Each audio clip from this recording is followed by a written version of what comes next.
Hey guys, and welcome back. I hope everybody had a great winter break over the past 2 weeks and had some good time with family and friends and enjoyed the time off.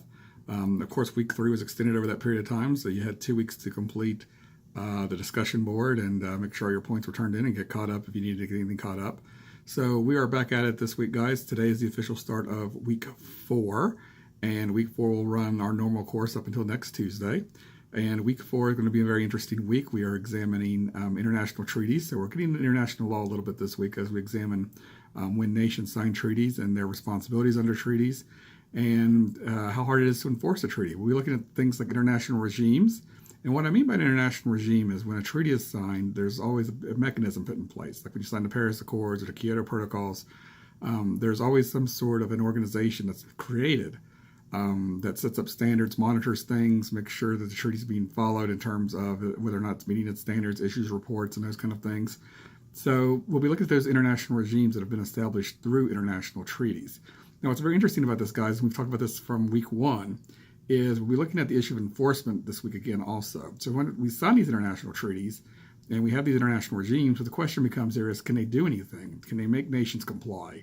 What happens when the nation decides not to comply? What happens when the nation is cheating the treaty and it says it's complying, but it's actually not complying? Is there anything that can be done? We see this all the time with issues such as nuclear weapons and those kind of things when we have embargoes and we have different financial penalties put on nations like Iran and North Korea.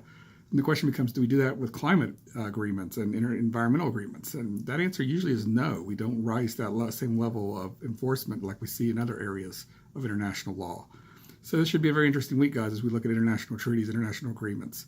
2 discussion boards going again this week in week 4, guys, and we do have our first paper due. Now, coming up in the seminar on Monday night, we will discuss the paper, and we will also discuss this coming week's quiz in week 4. So be prepared to do that at the end of classes like we always do.